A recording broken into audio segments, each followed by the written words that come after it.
नमस्कार, मैं Shashi Prabha Saraswat, associate professor Hindi, Shri Kalyan राजकीय कन्या महाविद्यालय सीकर।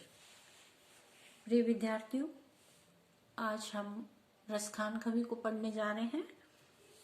रसखान कवि की निम्नलिखित पद्यांश की व्याख्या करेंगे, जो इस प्रकार से है।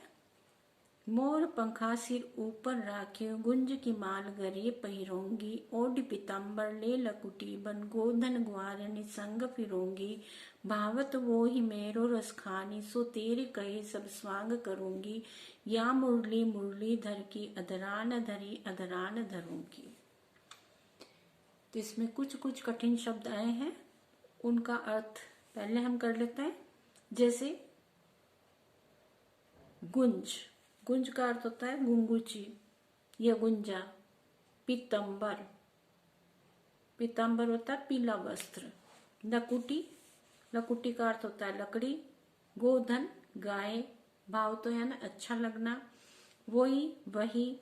स्वांग का अर्थ होता है वेशभूषा, नकल इत्यादि।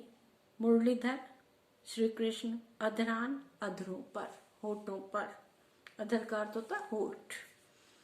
तो यहाँ पर प्रसंग आता है हमारे कि गोपियां हैं भगवान श्री कृष्ण को अनन्य प्रेम करती थी। तो श्री कृष्ण का एक एक अंग, एक एक रूप छवि, उनकी वेशभूषा, उनका पहनावा, उनकी बोलचाल, उनकी आदत, हर कुछ अपने जीवन में उतार लेना चाहती है। तो सखियों से गोपी है, वो कह रही है कि श्री कृष्ण की तरह मैं अपने सिर पर मोर पंख को धारण कर लूंगी, पीले वस्त्रों को पहन लूंगी, हाथ में लकड़ी ले लूंगी, वन वन गायों को चराती फिरूंगी, और मैं वही करूंगी जो श्री कृष्ण को अच्छा लगता है। ऐसा स्वांग मैं धारण कर लूंगी, अपने अधरों पर बांसुरी को धारण करूंगी। परंतु वह बांसुरी नहीं जो भगवान श्री कृष्ण अपने अधरों पर धारण करते हैं और मधुर तान निकालते हैं, उस बांसुरी का अधिकार मुझे नहीं है। तो प्रस्तुत अवतरण है रसखान कवि द्वारा रचित सुजान रसखान से लिया गया है।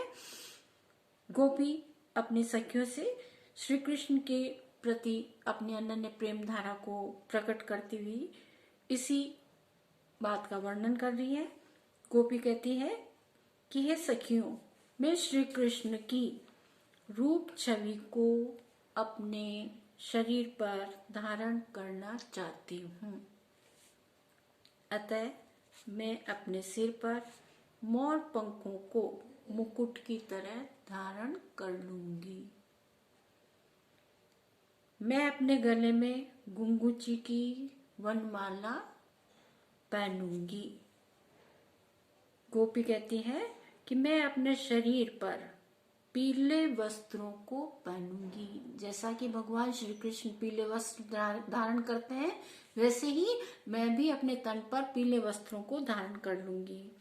अपने हाथ में लकड़ी लूंगी, लाठी ले लूंगी, और इस वेशभूषा में वन वन में गायों को ग्वालिनों के साथ घूमती रहूंगी, अर्थात गायों को चराती रहूंगी। जैसे कान्हा श्री कृष्ण कन्हैया वन में गायों को चराता रहता था, वैसे ही मैं भी गायों को चराती रहूंगी। जो जो बातें भगवान श्री कृष्ण को, आनंद के भंडार कृष्ण को अच्छी लगती हैं, वे सब मैं करूंगी, और तेरे कहने पर मैं कृष्ण की तरह सारी वेशभूषा, पहनावा, दिखावा, स्वांग, व्यवहार इत्यादि करूंगी। रसखान कवि की कहते हैं कि गोपी ने कहा, इतना अवश्य है कि मुरलीधर कृष्ण की मुरली को, जो कि भगवान श्री कृष्ण अपने होठों पर धारण करते हैं, उसे मैं अपने होठों पर नहीं रखूंगी। क्योंकि कारण क्या है?